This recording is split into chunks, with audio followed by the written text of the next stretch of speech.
கருணாநிதி நூற்றாண்டு தினத்தையொட்டி நடந்த நாணய வெளியீட்டு விழாவில் சிறப்பு விருந்தினராக மத்திய பாதுகாப்புத்துறை அமைச்சர் ராஜ்நாத் சிங் கலந்து கொண்ட விவகாரம் விவாதத்தை ஏற்படுத்தியிருக்கு. இந்த விவகாரத்தில் எடப்பாடி பழனிசாமி வைத்த விமர்சனங்கள் விவாதத்தை ஏற்படுத்திய நிலையில் பாஜக இதற்கு பதிலடி கொடுத்திருக்காங்க. கருணாநிதி நூற்றாண்டு தினத்தையொட்டி நடந்த நாணயம் வெளியீட்டு விழாவில் சிறப்பு விருந்தினராக மத்திய பாதுகாப்புத்துறை அமைச்சர் ராஜ்நாத் சிங் கலந்து கொண்டார். இதில் பாஜக தலைவர் அண்ணாமலை உட்பட பாஜக நிர்வாகிகளுக்கு மிகப்பெரிய அளவில் முன்னுரிமை கொடுக்கப்பட்டது. கருணாநிதியை மிகச்சிறந்த நிர்வாகி என்று குறிப்பிட்ட ராஜ்நாத் சிங் அவர் மாநில அரசியல்வாதியில் தேசிய தலைவர் என்றும் புகழாரம் சூட்டினார். பாஜக தலைவர் அண்ணாமலை முன்வரிசையில் அமர வைக்கப்பட்டார். பாஜக திமுக நிர்வாகிகள் நெருக்கமாக காணப்பட்டாங்க. இந்த நாணயம் தொடர்பாக எதிர்க்கட்சித் தலைவர் எடப்பாடி பழனிசாமி வைத்த விமர்சனத்தில் எம்ஜிஆர் நூற்றாண்டு விழாவில் நாணயம் வெளியிட்ட போது நாங்கள் ஆட்சியில் இருந்தோம், பாஜகவை அழைக்கல. ஆனால் கருணாநிதி நூற்றாண்டு விழா நாணய வெளியீட்டு விழாவுக்கு பாஜகவை அழைச்சது ஏன்?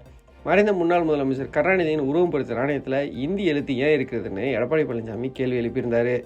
இந்த விவகாரத்தில் எடப்பாடி பழனிசாமி வைத்த விமர்சனங்கள் விவாதத்தை ஏற்படுத்திய நிலையில் பாஜக இப்போ இதற்கு பதிலடி கொடுத்திருக்கு. பாஜக சார்பாக பேசியிருக்கக்கூடிய நாராயணன் திருப்பதி, எம்ஜிஆர் நூற்றாண்டு நாணய வெளியீட்டு விழா என்பது தமிழகத்தின் அன்றைய பிரதான எதிர்க்கட்சியான திமுக அழைச்சது அதிமுக. கருணாநிதி நூற்றாண்டு நாணய வெளியீட்டு விழாவின் போது தமிழகத்தின் இன்றைய பிரதான எதிர்க்கட்சியான பாஜகவை அழைச்சிருக்கு திமுக, அவ்வளவுதான் குறிப்பிட்டிருக்காரு. திமுக எம்பி ஆராசா அளித்துள்ள பதிலில், என்ன ஆச்சு எடப்பாடி பழனிசாமிக்கு? முத்தமிழர் கலைஞர் அவர்களின் நூற்றாண்டை சிறப்பிக்கும் வகையில் இந்திய ஒன்றிய அரசு ₹100 நாணயம் வெளியிட்டு சிறப்பித்திருக்கு. இந்த விழாவுக்கு ராஜ்நாத் சிங் ஏன் வருகிறார், ராகுல் காந்தியை ஏன் எதற்கும் அழைப்பதில்லைன்னு எடப்பாடி பழனிசாமி கேட்டிருக்காரு. இந்தியாவில் நாணயம் மற்றும் ரூபாய் நோட்டுகளை வெளியிடுவது ஒன்றிய அரசு தான் என்பதால் ஒன்றிய அரசில் பாதுகாப்புத்துறை அமைச்சராக உள்ள ராஜ்நாத் சிங் கலந்து கொண்டு சிறப்பிப்பதில் என்ன பிரச்சனை எடப்பாடி பழனிசாமிக்கு? கலைஞரின் உருவம் பொறுத்த நாணயத்தில் இந்தி எழுத்து ஏன் இருக்குன்னு எடப்பாடி பழனிசாமி கேட்பதால் அவருக்கு என்னாச்சுன்ற கவலை எனக்கு மேலும் அதிகரிச்சிருக்கு. இந்தியாவில் உள்ள நாணயங்கள் எதுவாக இருந்தாலும் அதில் ஆங்கிலமும் இந்தியும் இருப்பது வழக்கம்.